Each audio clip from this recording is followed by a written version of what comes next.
Hello and welcome to One Storyteller, where today we are continuing the story. It's actually the second story from the One Storyteller. Yeah, don't even know how to react to that. I am Reagan, I'm Andrew. and today we are continuing to talk about The Two Towers. There we go. Yes, the second book, the third book from J.R.R. Tolkien. I think you're gonna Arguably, confuse people. the fourth book from J.R.R. Tolkien, because The Fellowship of the Ring is two books. It's published as The Two Towers. It It's is- the second book in the trilogy. It is. Don't worry. Or it's potentially the third and fourth books in the trilogy. It's not potentially. It It is. is divided that way. It's the third and fourth books within out the of the three confines books and that covers exist. of Oh, the second my. book of the trilogy. So basically, Don't my listen man to knew him. how to write but didn't know how to count. I'm upset. Good. That's part of the point of all of this. Oh, this is why we are the way we are. Well, wow. My wife has read ahead of where I am at, actually. So Oh, really? that's crazy. Yeah, she just read chapter 5 already, apparently. This is crazy. We're in chapter 3 Yes. of The Two Towers.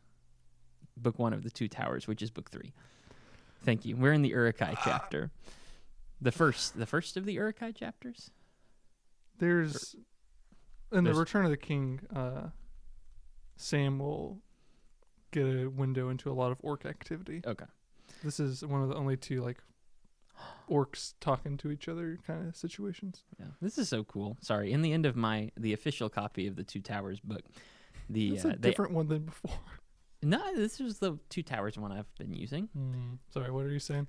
They advertised the Prima's official strategy guide to the Fellowship of the Ring, Oh, which is a book I had as a child and read a lot. that's cool. It was a great time. Anyway, Andrew asked me if I had much to say about this chapter, and the answer is we're finding a way to fill 45 minutes anyway. Well, it doesn't have to be that long. We don't need it yeah. to be. We'll see. We are definitely drawing this part out. Good. That's what the No, I people wonder- are here Should for. we do this? Should we have a whole conversation about?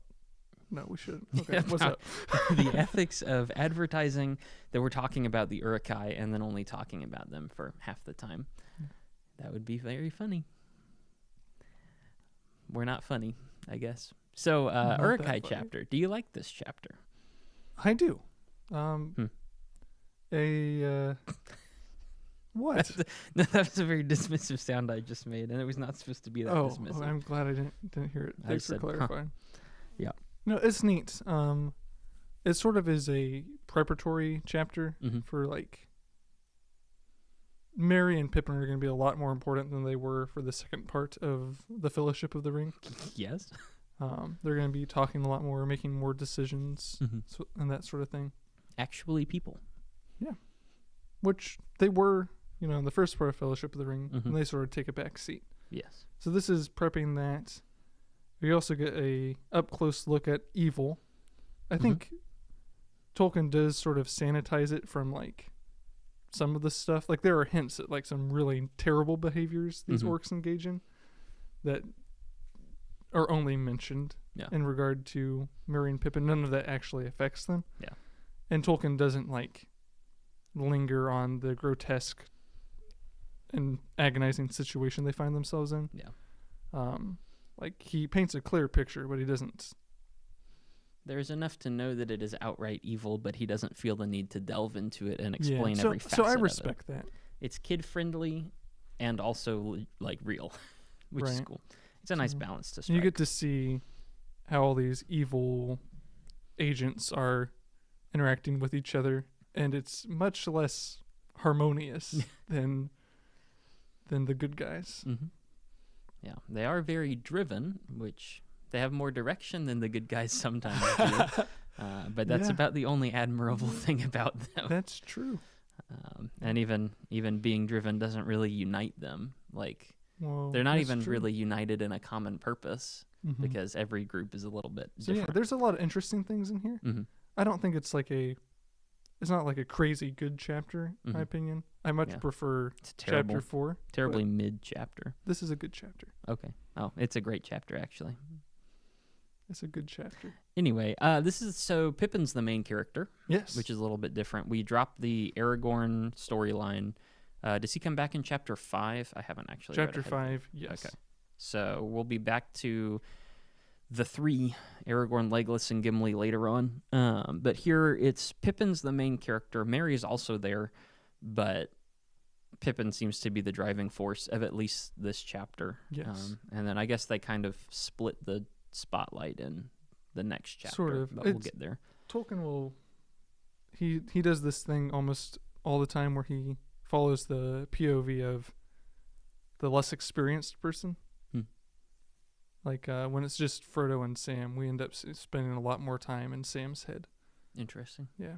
I have not picked up on that. Well, I guess I wouldn't have. Yeah, 'Cause there it's hasn't coming been in a the ton of future. opportunity to do that yet. Okay. Yeah. Interesting. So Pippin being the main character is interesting to circle back around with him because the last time he did something was in Moria. And I think he maybe had like one line in Lothlorien, but Yeah, every once in a while. that's basically it. Yeah. The main things we saw that Moria situation enforced was that Young and Dumb. Yep. And Elrond's like, I'm not sure if you should go with these guys. Mm-hmm. Which? And Arguably Pippin correct. ends up agreeing with Elrond at several different occasions. Maybe even in this chapter. Yes, and actually I wrote a note here somewhere. If I could read my handwriting, that would be really cool. It's actually in the next chapter. I think it's in the next chapter. But he does bring up, the Elrond point gets brought up again, Yeah. which is very interesting. I guess we'll talk about it later. Yeah. So, Uruk-Hai chapter, Pippin wakes up, and it goes back in time a little bit because we followed Aragorn, Legolas, and Gimli as they are tracking this group of orcs that has taken Merry and Pippin up until the point that that group of orcs is destroyed, which, fun fact, when Aragorn in the movie finds the pile of dead orcs and he kicks the helmet, he breaks his toe. What? Just in case. That's crazy. Nobody knew that. That's a deep cut behind the scenes. And so we jump back in time a few days to when Pippin and Merry are actively being carried off, and we kind of follow them through a summary of the last few days from the orc perspective and what the orcs have been going through. So he and Merry are captured and not killed, and that's the first important note. Very important. The orcs were perfectly willing to kill Boromir for some reason, and then they're not willing to kill the hobbits because someone wants to see them, apparently. I forget if they clarify who it is or not right here in the chapter. Yeah, that's one of the main tensions between the orcs. Yes. You should tell me orc history. There are 3 distinct groups of orcs? Well, in this situation. In this situation. Yeah, I'm sure there are more than that. But yeah. Is it just 3 here, or is it 4? Yeah. We can talk about more of the specifics as they come up. But yeah, you got the Isengarders, the Uruk-Hai proper. Mm-hmm. Which are specifically Saruman's guys. Yes. And then you have, sometimes they're described as half-goblins. Okay. I'm not sure if all the Uruk-Hai are half-goblins, but all the half-goblins are Uruk-Hai. Interesting. So that's fun. Okay. That square is a rectangle. I think that works. You got Grishnak and the whatever Mordor orcs. Mm-hmm. They call Barad-dûr Lugbors. Okay. That's their word for it. That comes up a couple times. And those are Sauron's guys. Yes. They refer to Sauron's tower, Barad-dûr. Yeah. And they're the ones, they're pushing to take the halflings to the Ringwraith. Back across the river to the Nazgul. Yes. Yeah. Yes. And then there are these poor Moria orcs caught in the middle of this. Yes. They're kind of crazy, though, because they said, we came out here to get revenge. Mm-hmm. Why are we still here? But they're getting bossed around. They don't have as much powerful leadership as these other orcs. Yeah. And then they want to go back. And so there's even a split a little later on where they do kind of try and go back, times, but then they come back. It's very odd. As much as they are driven, they're not that driven. There's a lot definitely of enough confusion to go around. What that means practically is, as much as there are different orc groups each group has a different version of the language, and so they end up communicating in common. that's which convenient. It's the excuse to let Pippin listen in on at least some of the conversations. I which can is cool. buy it. Yeah, that makes sense. So you've got Ugluk. I'm sure that's not how you say Yeah, it. I think Uruk. Probably. Ugluk. You got Ugluk, which is the the leader How of. fast you ignored that. Of course, that's my job. The leader of Isengard's what they call the fighting Uruk-Hai, Mm-hmm. as opposed to the peaceful Uruk-Hai. Is that? I assume that's just a title. It's just like one of those like power chant phrases. Fair enough. Fair enough. You have We are the the fighting. Grishnak, who Yes. is Sauron's troops, Yeah. and they've both gotten embroiled in the same conflict, I guess. So as they go through the camp, and this is a summarization of 3 days of travel, That'd be about right. something like yeah. that. There is a lot of fighting Oh, yes. in between the groups. Yeah. So when, I guess last chapter, maybe 2 chapters ago, when Aragorn said, "Hey, I wonder if they killed each other," that seems to be correct. Yeah. Yeah, He's got good instincts. apparently. Evil hates everything, including itself, and so the orcs will I kill. think that is part of what Tolkien is showing us here. Yeah, Yeah. they will kill anything, including themselves. Yeah. They're like the orcs are in this sad state because they're just like pawns of greater evil. Mhm. So what they're doing reflects their masters, which I think is something good to talk about in this chapter later Mhm. on. But they are infected by their masters' jealousy and stuff, and so Sauron and Saruman have like they're both motivated by selfish greed, Mhm. lust for power. So their minions are going to fight over that too. That makes sense. Even if you agree power is the most important thing, you're like, it for me. Mhm. Power is the most important for me. And so you can't really have really great allies, even with people who have the same attitude as you. Yeah. Yeah, well, anyone who's not perfectly aligned with your ideals, which tend to be selfish in that instance, Yeah. have to be, at some point they will get in the way, and then that means they need to be gotten out of the way. Exactly. So you can only work with lackeys. You can't work with equals. Yeah. And that's why Ugluk turns everyone into a lackey. Mm-hmm. Yeah. Yeah. Or at least he tries to. He was given the command of Saruman's forces. Yep. And then I don't really know. I guess we don't really delve into why Sauron's forces have teamed up with them Mm-hmm. so much as they just kind of have.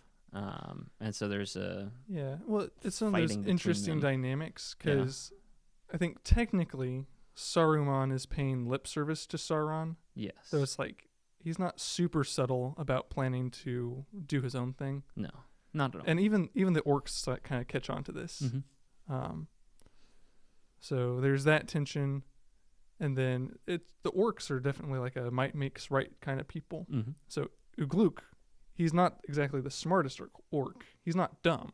No. But he's the strongest, and so that's why he's in charge of all these other orcs around. Mm-hmm. He's like, okay, you're here. Listen to me. We're taking these guys to Isengard. They are taking the hobbits to Isengard. We're taking the hobbits to Isengard. Something like that. Yeah. Ugluk is an interesting guy. Hmm. That's a terrible name, but Well, if you pronounced it right, it sounds a little better. yeah. I don't think I will. Okay. He's a bad guy, so he deserves his name to be mispronounced. That's I think that's how it works. Sure. So you have these combats. So first, I think it's the first night that Pippin's awake for it. There's this big fight, and the orcs kill a few of the others, and then they start moving on.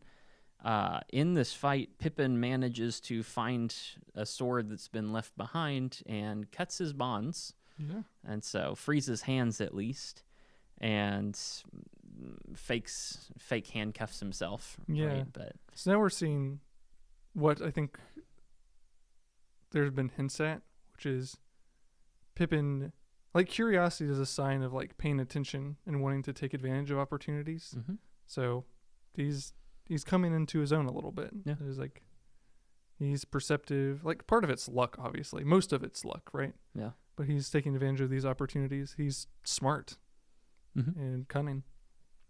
Yeah.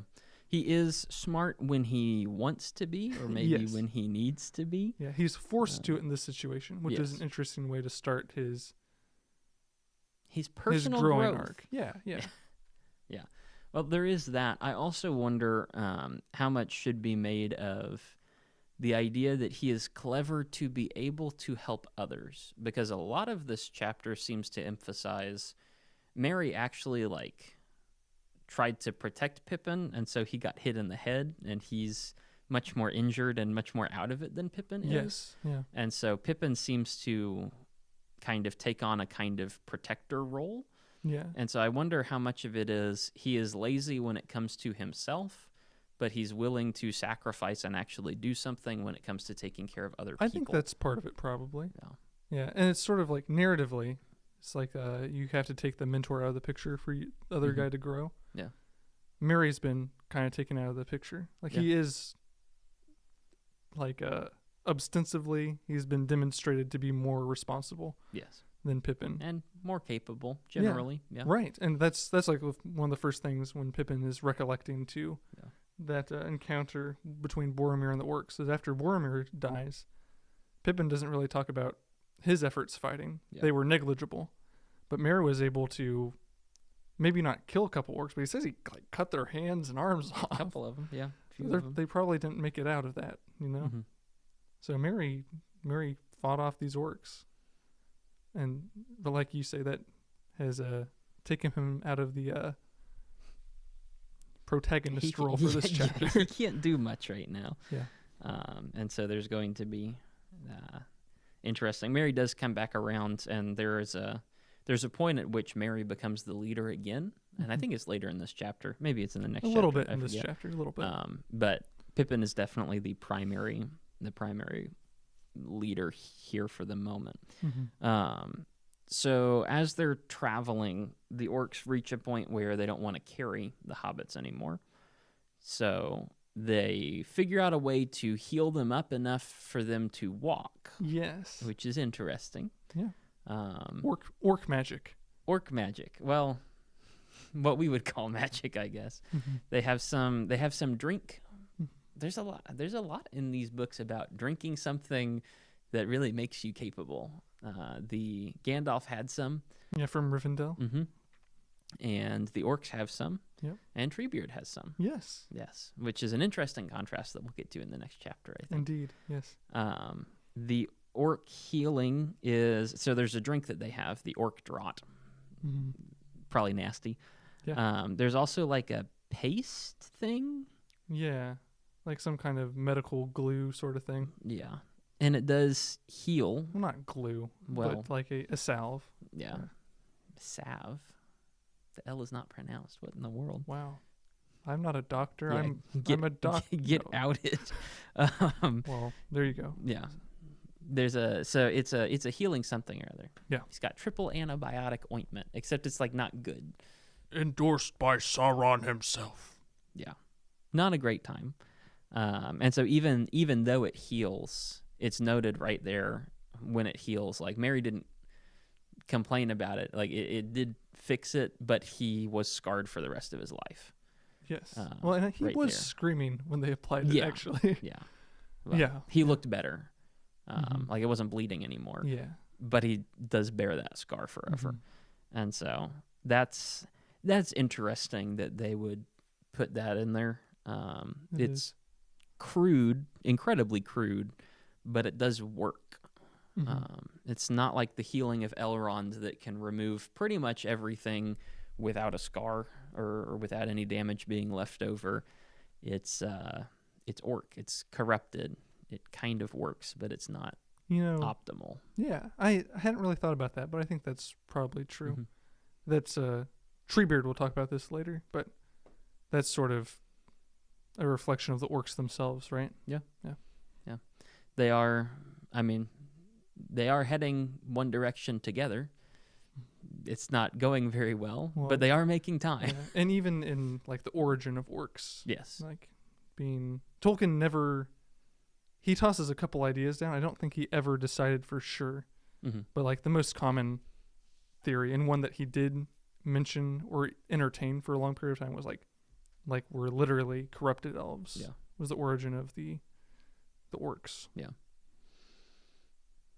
Well, never mind. There's nothing helpful I can add there. No. Yeah. No. Amazon is fake news. Oh my goodness. That reminds me. So, actually, yeah, like may as well bring up the Amazon point. A lot of people want to construe the orcs as misunderstood. Right. Tolkien does not. I was watching a YouTube video about this. Mm-hmm. Lord of the Rings with the good guys or bad guys. It's pretty funny. But it's a joke, you know? Yeah. Tolkien is very clear that the orcs are not good. Mm-hmm. Not good. And they're like the orcs are not repentant of that. Yes. It's there's a tension in some of Tolkien's writings because he's writing these guys where they have apparently a lot of various personalities and elements of choice and such. Yeah. And different desires. Like they appear like they have free will. In a lot of ways they behave like they do. But Tolkien's like, well, but they don't. Mm-hmm. You know, like they are like they're completely corrupted. So, but when you take a deep dive, Tolkien was sort of at a loss of like how to reconcile that, because he doesn't really perceive them as morally culpable. Yeah, like they're just evil. Yeah, and like they have this poor, tortured existence of being pawns of evil. Yeah, even though they act like they can choose. Mm-hmm. So that's one fantastic element to the story that he went back and forth on. It's like, how do they act like they have free will but don't? He's like, I don't know. Fair enough. Yeah. Fair enough. At least you admit it, right? Yeah, he wrestled with that a little bit. Yeah, they are not good. They don't. But even if there's like some elements of this that can't be pinned down satisfactorily, the story does make it clear. Yeah. Like you're operating you're in the world where these are people who are pawns of evil. Yeah. And are just trapped in that. And even I wouldn't necessarily go so far as to say people. A lot of people get it in their heads that Tolkien is writing about some group. Yeah. And that's really not it. These are tools that evil is using to accomplish its work. Yeah. This is not like representative of a people or a nation or a whatever it might be. This is just, this is evil. Let's stop evil and let's fix that. And so a lot of people, especially nowadays, get that confused. And yeah, there's like some recent controversy that's been dug up. I haven't really looked into that. Mm-hmm. I'm not going to get into it here. Yeah, it's silly. It's silly. Recent as of November. November, what day is it? Is it the 2nd or the 3rd? It's the 3rd. The 2nd was 2025. Yes. So recent as of then. It's a rip. Yeah. No, but there's this really important thing. I'm just going to allude to it in Return of the King, where the Pelennor Fields. No. Well, that isn't important. Oh no. It's in this book. It's actually in this book. Oh, sorry. the Pelennor Fields. No, not the Pelennor Fields. Never mind. There's an important moment in Frodo and Sam's adventure in the Two Towers, where they encounter one of the men who serves Sauron, and like he's from the south, so like ethnically different from all the like basically European people we've mostly been following. Yeah, but Tolkien doesn't treat him like he's an orc. Even we just spend a little bit of time with mostly Sam's thoughts about the guy. Yeah, and it's not shallow at all. It's actually really neat. Okay. Interesting. I will look forward to it. Yeah. Is that one of the Haradrim or like? Yeah. Okay. Yeah. Cool. I used to say Haradrim. Me too. When I was a kid. Yeah. I don't think that's correct. Yeah. So, orcs are bad. Orcs are bad, and even the stuff they do that does work, it doesn't work in a good way. And there's a difference between something that is technically effective and something that is beautiful. And the orcs are, I mean, they make brutalist architecture instead of good architecture. Yeah, right? well, and that's interesting too, because for Sauron and Saruman, it's their goal of efficiency that's driving them, Yes. right? They're willing to compromise almost anything else for efficiency. Mm-hmm. And even perhaps there's some disguising of their own self-serving ambitions to that as well. Yeah. But that's Tolkien writes that was Sauron's primary motivation is Mm-hmm. this isn't really efficient. It's too chaotic. Yeah. He wants absolute order, and he's willing to do anything Mm-hmm. to accomplish that. We were even chatting about that a little bit last night, just completely unrelated topic. Yeah. But if you're willing to sacrifice your human morals, you can get a lot more done. This is a picture of people who have, of like things that don't have any moral compass. Right, exactly. And so they are very efficient, but nobody in their right mind looks at this and says, man, just want to be like the orcs. Yeah, These are messed up Plato's Republic, things. right? Yeah, a great book. You haven't even read that. I know. But Don't reference that in front of me. A great I book. want to read it. It's great. We should talk about that sometime on this because Sure. it's very different, but like, boy, howdy, did I enjoy it. It is in this point, maybe we will hit 45 minutes. This is crazy. So it's at this point after they have gotten up, taken their medicine,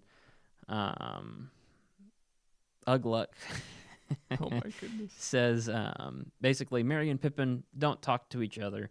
Yep. Any trouble will be reported at the other end, and he will know how to pay you. The he is capitalized, Yeah, which is interesting. it is. No. That's a godlike The way characteristic. Ugluk refers to Saruman is Mhm. striking Yeah, because it shows how Saruman is like grooming and curating his soldiers, right? Yeah. It's like I'm the most important. Yeah. Yeah.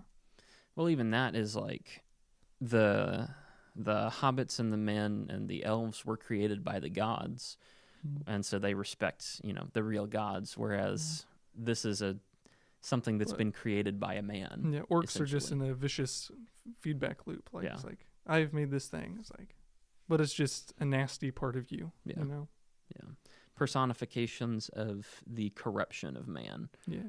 rather than being actual standalone beings Yeah. themselves. Another thing that's kind of spooky about Ugluk Mm-hmm. is he helps protect Merry and Pippin from Grishnak Mm-hmm. and from other orcs who are much less invested Yeah. in the delivery of the hobbits. But you can't make any mistake that it's because of any sense of kindness. Yeah, He's like, you have your legs because you need them to walk. Yeah. If I had different orders, you can imagine, or if he had different orders, you can imagine Ugluk would be like more brutal, more savage than any other orc here. mm-hmm. It's terrifying. Purely effective. Yes, exactly. Not interested in what people feel like. Yeah, and that's sort of interesting too. Is the orcs have hatred, but it's Ugluk's apathy toward them that's scarier. Interesting. As the spokesman and as the leader, Yeah. he doesn't care as long as it doesn't get in the way of the mission. Yes, His mission here is to deliver the hobbits to Saruman unspoiled.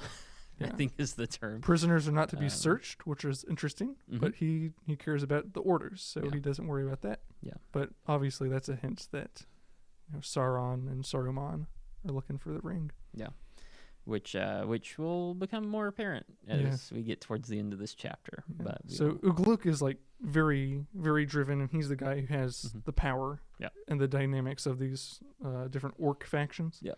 Grishnak is interesting because he's like is the more conniving kind of evil. Yeah. And he's in the position where that's highlighted because he's the underdog. He doesn't have the power, so he's scheming. He manipulates. They're like little microcosms of the greater evils going Yeah. on, right? Because he tricks other orcs into trying to get after Ugluk. Yeah. And that doesn't work, and he's fine. They're dead. tough. Yeah. And then he tries it again. Like Yeah. everything Grishnak does in this chapter is to get around Ugluk. I just refuse to say it. That's fine. And so it's very interesting because he is also perfectly mission driven. Yes. He just has a different mission. And so he doesn't have the and it's power forcing him to be to subversive. lead them to Mordor like he wants to. And so instead he does everything he can to acquire the device and then take it to Mordor, because that's what his command is. So he's no less righteous, or he's no more righteous than Ugluk is. He's From just this orc perspective, right? Yeah. He's also bad. He's also downright evil. He just has to be the sneaky version instead of the outright and evil version. And he is, well, he's just as callous as Ugluk. Yeah. Just different flavor of it. Mm-hmm. Yeah. One interesting, another thing with their dynamic is, Ugluk is very dismissive of the Nazgul. Mm-hmm. He hasn't encountered them before. Yes. Grishnak has very closely. Mm-hmm. I thought that was interesting. It's like, I don't think there's like some big point here to add with what we've been talking about, but I guess it stood out to me because you're like, what's up with these Nazgul? Like, you were sort of sharing Ugluk's dismissal there. Mm-hmm. But like, they're spooky. They're spooky enough, man. Apparently. Yeah. And here's where we get some more insight into the situation. Like Grishnak says, they have orders to stay on that side of the river for now. Yeah. Which we will get to in just a second. So popping back into the narrative. Sure. So they're running away first night. Some orcs kill each other, and then there is the healing episode. So Merry and Pippin are now running. This is the moment where Pippin is... this is very odd to me. While they're running, Pippin has visions of like Aragorn following. Is that right? Which is very, very odd. Yes, it's on page 48, and by that I mean maybe page 49, and by that I mean I have no idea where it is for you. But it's on page 47 for me. This is crazy. Every now and then there came into his mind, unbidden, a vision of the keen face of Strider bending over a dark trail and running behind. Yeah. Well, okay. I don't think it means like vision, like a like not literally. Yeah. But like there came into his mind a picture. Yeah. And maybe there is something supernatural about that. That's always possible in Tolkien's world. But I think he's just like, maybe they're after me. Yeah. Maybe I should do something.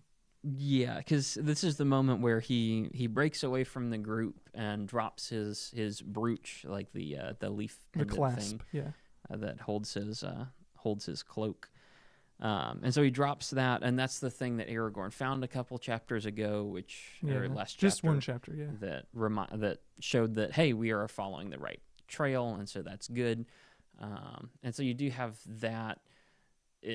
I think it's just kind of a vain hope that Pippin has, because even after he drops it, he says, I don't really know why I did it. They've probably gone after Frodo.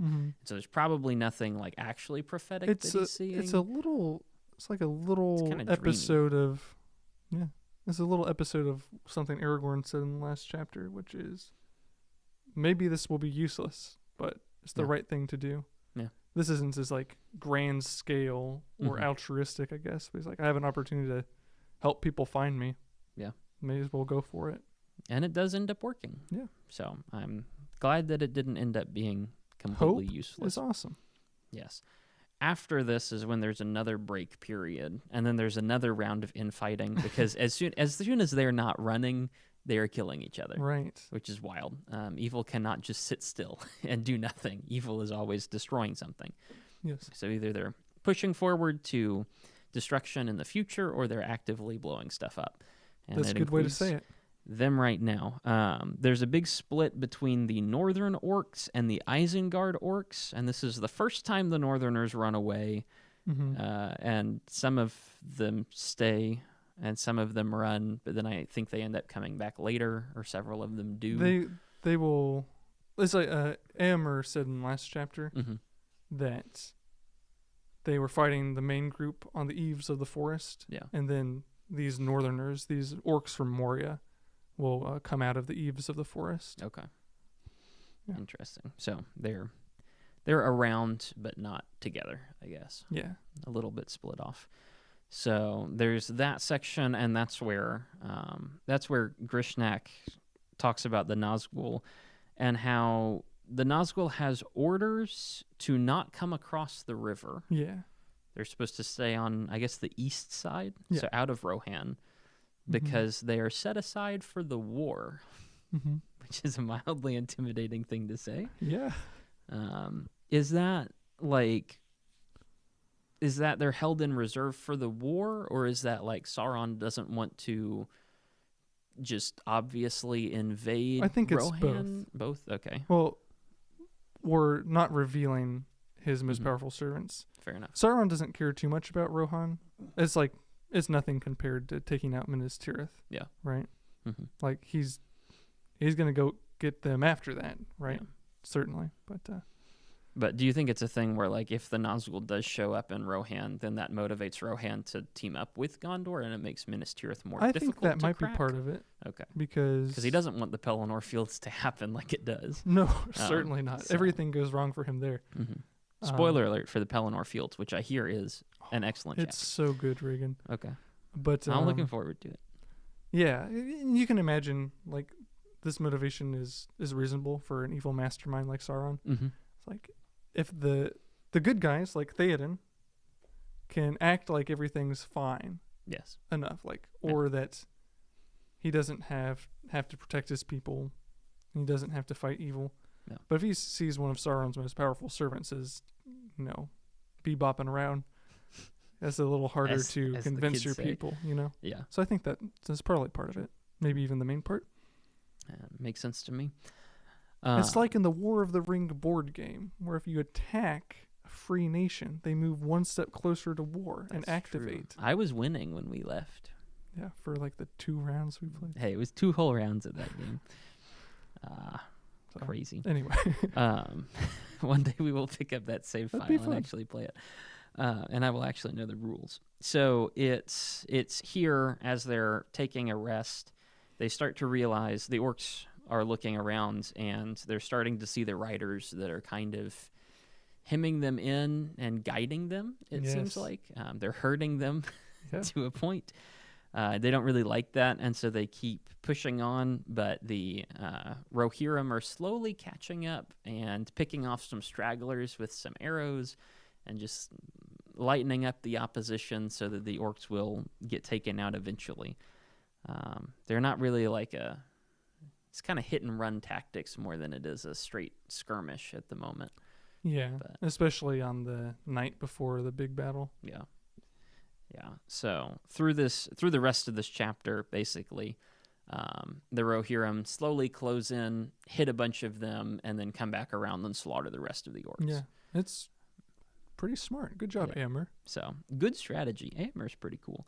And throughout that, then we get to focus on Pippin and his attempt to get free, and his even successful attempt to get free as we go through. So they are camping at night. The orcs are camping, and they're waiting for the inevitable battle that's going to happen.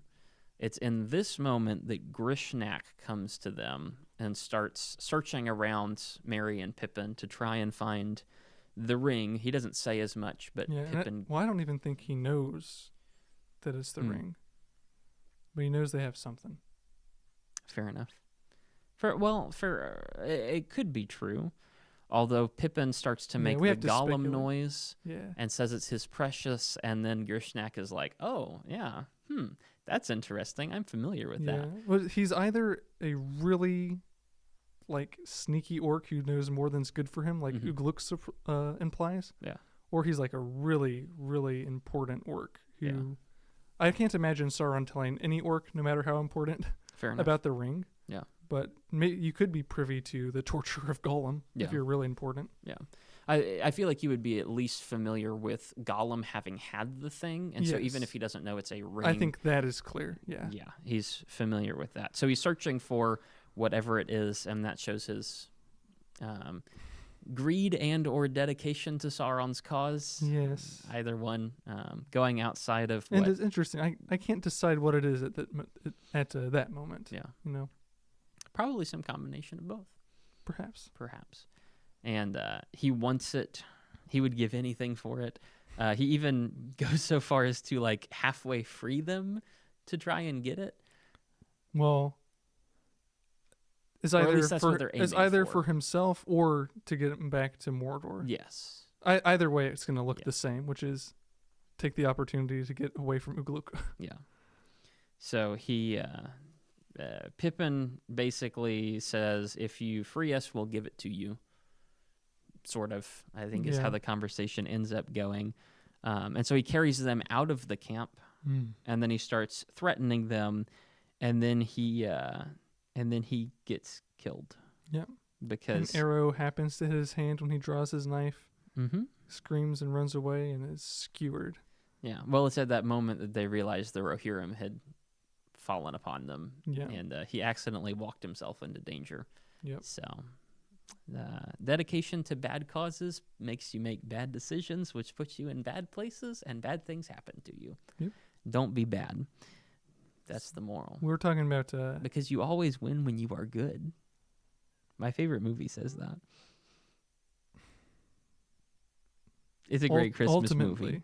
Watch The Christmas Tree from 1996. Why are we plugging that? It's a great movie. That is 45 terrible. minutes long. You can't find it That online. is 45 minutes too long. It's a great movie. Anyway, you always win when you are good. Oh my word. Éomer was good, and he won.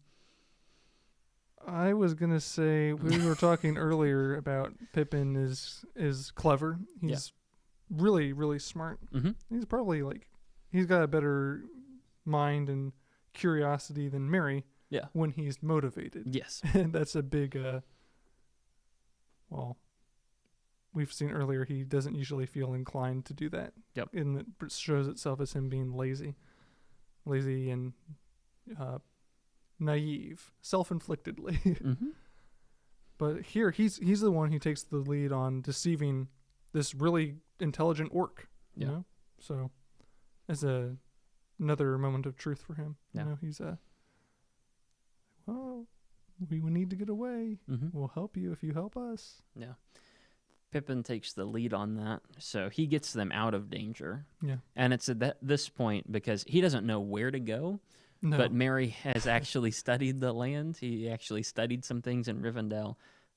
Merry has much more foresight. Pippin is useful in the moment, but Merry has actually prepared some things. Definitely. Yeah, that's a And good way to say so it. this is the point at which Merry kind of takes over to direct them, Mhm. but he wouldn't have gotten there if Pippin hadn't been doing Right. his thing. And since after both of them Grishnek's are out of cool. the picture, Yeah. he's able to take a weapon, Mhm. and because his hands are free, Yep. he can free their legs and Mary's hands. They eat some limbus bread, and that encourages them. Yep. Better than the orc drop did, probably, Oh yeah, or at least more heartily, more no doubt purely. about that. And so the chapter kind of ends. They start heading towards the forest. I think they get into the forest as well. Yeah, I think the chapter ends with them scampering off into the woods. Yes, there's a brief mention in the last 2 paragraphs at the chapter. They did not see. Yeah, but here it is. Yeah. Let's just describe this for you. I find it interesting. It's the Rohirrim wipe out the orc camp. Yeah. Right. But there's a specific mention of Ugluk dying, Mm-hmm. and he's killed by Éomer, who decided not to run him down, but dismount and actually fight him sword to sword, Mm-hmm. which is curious. Well, I don't think that he's choosing that. Ideally, I think he would have just run him down. He would have been happy to do that. But Ugluk has a knot of orcs in such a defensive position that you can't effectively charge them. That might be true. I don't know if that's how it's displayed or not. I think so. It just says What do you see? it just says he was slain by Éomer, who dismounted and fought him sword to sword. Yeah. And so there's nothing really about the quality of their defensive position. Well, I I think think before then it describes that. Yeah, that might be. I think it speaks to Éomer's nobility Eh, as well, because the orcs are trying to break through, and they're taking care of some amount of riders, but Éomer just gets off his horse and beats him up. So I don't know. I think it's cool. I like Éomer. He's a cool guy. Yeah. He is. He dismounts. He fights him, whether There are a to be couple- noble or just to be dope. It's It epic. works. Yeah. Yeah,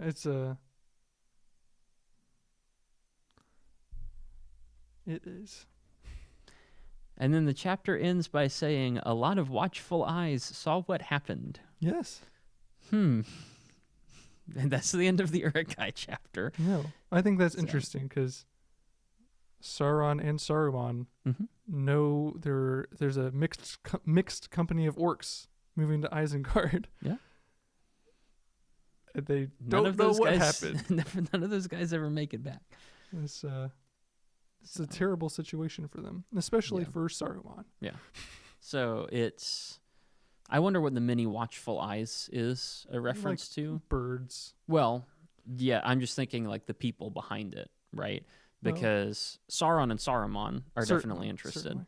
Aragorn, Legolas, and Gimli are very interested, And they did see the smoke. and they did. Yeah. I wonder if this is also a reference to Fangorn and the things that Could are in possibly, there yeah. as well. We'll get into that more next chapter, but there are some Yes. things that are very interested in the doings of orcs, shall we say, especially Saruman's orcs in that area. And so I wonder if that's meant to also refer to them. It could. I hadn't thought about that. Especially But that as could. that's heading right into chapter 4. I'm a big Int fan. I'm glad you are. We'll talk about it. We'll talk about Next that time. next on time. One Storyteller. So next time, thank you for listening to chapter 3. Next time we'll talk about chapter 4, which is Treebeard, and all of the associated things in there. Anything else to say on chapter 3? No. Then hasta luego, as they say. Uruk, goodbye. Oh my goodness. I wasn't going to mention it. Uh, Here we are.